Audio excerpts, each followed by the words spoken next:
శివాయ. ఓం నమో నారాయణాయ. ఓం స్వర్ణాకర్షణ కాల భైరవాయ నమో నమః. హరి ఓం. మా ఛానల్కి స్వాగతం. చూస్తున్న వీక్షకులకు ప్రేక్షకులకు ప్రియ కాల భైరవ భగవద్బంధుకి స్వాగతం పలుకుతూ మమ్మల్ని ఎంతగానో ఆదరిస్తూ ఉండబడినటువంటి ప్రియ సోదర సోదరీమణులకు, జ్యోతిష్య అభిమానులకు, సనాతన ధర్మ సంరక్షకులు అందరికీ కూడా ఆషాఢమాస అమావాస్య సందర్భంగా, అమావాస్య అనగానే అష్ట కష్టములను తొలగించుకొని అష్ట ఐశ్వర్యాలను, అమృతతుల్యమైన జీవితాన్ని ఎలా స్వాగతం పలకాలో మనం చేసుకునేటువంటి మాసమే మనకు ఆషాఢమాస అమావాస్య సందర్భంగా ఎలాంటి విధి విధానం పాటించడం వల్ల అఖండ ఐశ్వర్యం కలుగుతుందో సంపూర్ణంగా తెలుసుకుందాం. 1వ తారీఖు 8వ నెల 2026 నుండి 15/8/2026 వరకు పుట్టినటువంటి వారందరికీ కూడా జన్మదిన శుభాకాంక్షలు. గతంలో వివాహం చేసుకున్న వారికి వివాహ వార్షికోత్సవ శుభాకాంక్షలు. ద్వాదశ రాశుల్లోని గ్రహ గమనాలు వీక్షింపచేద్దాం. విశేషంగా మనకు ఏడాది తర్వాత కుజ భగవానుడు మిథున రాశిలో సంచారము, అక్కడే బుధుడు నక్షత్రకారకుడు. 12 సంవత్సరాల తర్వాత రవి భగవానుడు దేవగురు బృహస్పతి ఉచ్చ స్థితిలో ఉండగా సంయోగ సంచార స్థితి, సింహరాశిలో కేతు సంచార స్థితి, కన్యరాశిలో శుక్ర సంచార స్థితి, కుంభరాశిలో రాహు సంచార స్థితి, మీనరాశిలో శని భగవానుని సంచార స్థితితో ద్వాదశ రాశుల్లోని గ్రహ గమనాలు ఈ విధంగా ఉన్నాయి. మకర రాశి వారికి గ్రహ సంచార స్థితి అనుకూలంగా ఉండినను కొన్ని తొందరపాటు నిర్ణయాల వల్ల, చిన్న చిన్న ఆవేశాలకు గురి అవ్వడం వలన ఎలాంటి ఇబ్బంది గురవుతారో మీకు తెలుసా? మకర రాశిలో ఏ నక్షత్రాలు వస్తాయి అనగా ఉత్తరాషాఢ నక్షత్రంలోని 2, 3, 4 పాదాలు, శ్రవణ నక్షత్రంలోని 4 పాదాలు, ధనిష్ఠా నక్షత్రంలోని 1, 2 పాదాలు కలిపితే మకర రాశి. రాశాధిపతి శని భగవానుడు. వీరికి ధనావాకు కుటుంబ స్థానంలో రాహు, తృతీయంలో శని భగవానుడు వక్ర గమన సంచార స్థితి కనుక ఇలాంటి కాల సమయంలో వీరికి విశేషంగా 6వ స్థానంలో కుజుడు కూడా సంచారం చేస్తున్నాడు. రుణ సమస్యలు, రోగ సమస్యలు, శత్రు సమస్యలు కొంచెం ఉన్నాయి.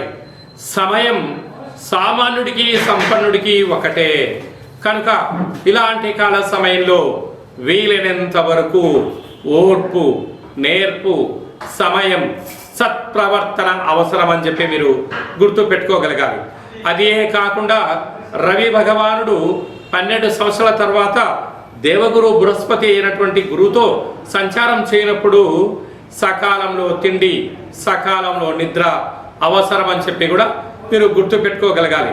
కనుక ఇలాంటి కాల సమయంలోనే వీలైనంత వరకు మీ జన్మ నక్షత్రం రోజున, అష్టమి తిథి యందున, అమావాస్య తిథి యందున వీలైనంత వరకు ఆధ్యాత్మిక చింతన, కులదేవతల, గ్రామదేవతల, ఇష్టదేవతల యొక్క ఆశీస్సులు అవసరం అని చెప్పి మీరు గుర్తు పెట్టుకోగలగాలి.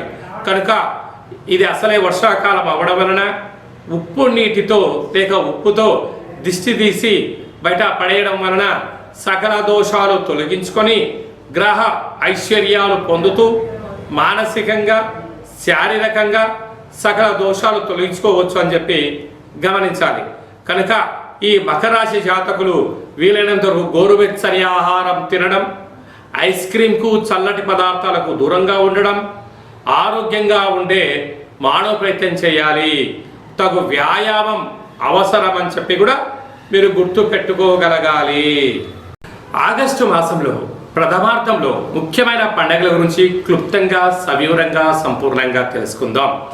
6వ తారీఖు 8వ నెల 2026 ఆషాఢమాస కృష్ణపక్ష బహుళ అష్టమి గురువారము, భరణీ నక్షత్ర సందర్భంగా మనము బహుళాష్టమి అనగానే విశేషంగా క్షీణచంద్రుడు ఉండడం, భైరవ స్వామివారి స్మరణ ధ్యానం వలన సకల అష్ట కష్టాలు తొలగిపోతాయని చెప్పి గమనించాలి.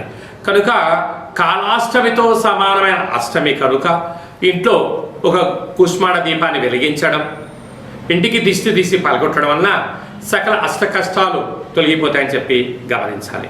12వ తారీఖున ఆషాఢమాస బహుళపక్ష అమావాస్య పుష్యమి ఆశ్లేష నక్షత్రంతో కూడుకున్నటువంటి బుధవారం రోజు అమావాస్య సందర్భంగా మనకు కులదేవతలు, గ్రామదేవతలు, ఇష్టదేవతల యొక్క స్మరణ, గతించిన పెద్దవారికి ఆ రోజు వారిని స్మరించడం, వారికి తర్పణం వదిలిపెట్టడం లాంటి కార్యక్రమం చేయడం వలన సకల అష్ట కష్టాలు కూడా తొలగిపోతాయి. కనుక అమావాస్య తిథి యందున మనం ఆవగించంత భక్తిని, శక్తిని, ముక్తి మోక్ష మార్గానికి బాటలు వేయగలిగినట్లయితే మనకన్నా అదృష్టవంతులు ఎవరు లేరు అని చెప్పి గమనించగలగాలి. ఆషాఢమాసం అనగానే మనకు ఈ భూమండలం అంతను కూడా వర్షాకాలంలో జరుగుతూ ఉండబడిన కాలం కనుక ఇంటిని మనం ప్రతిరోజు శుద్ధి పెట్టుకునేటువంటి కాల సమయంలో పసుపేసి అందులో ఉప్పేసి క్లీన్ చేసుకోవడం, ఇంటి సింహద్వారాలకు పసుపుతో అలంకరించడం, అలాగే ముగ్గు పెట్టడం వలన గ్రామంలో ఉండబడినటువంటి అంటే బయట సంచరించే క్రిమి కీటకాలు మన గృహంలోకి రావు అని చెప్పి కూడా గమనించాలి. అలాగనే ఇంటిలో కులదేవతల, గ్రామదేవతల, ఇష్టదేవతల స్మరణ, కూష్మాణ దీపము ఇంటి యజమానికి నరదృష్టికి దిష్టి తీసి బయట వేయడం వలన సకల గ్రహ దోషాలు తొలగి ఐశ్వర్యం కలుగుతుందని చెప్పి గమనించాలి. ఇలా కుదరలేనటువంటి వారు ఈ కింది నెంబర్ సంప్రదించినట్లయితే ఆ అమావాస్య తిథి యందు ఎలాంటి విధి విధానాలు పాటించాలో సవివరంగా సంపూర్ణంగా తెలియచేయడం జరుగుతుంది. అలాగనే మీ వ్యక్తిగత జాతకం తెలుసుకోవాలనుకుంటున్నారా?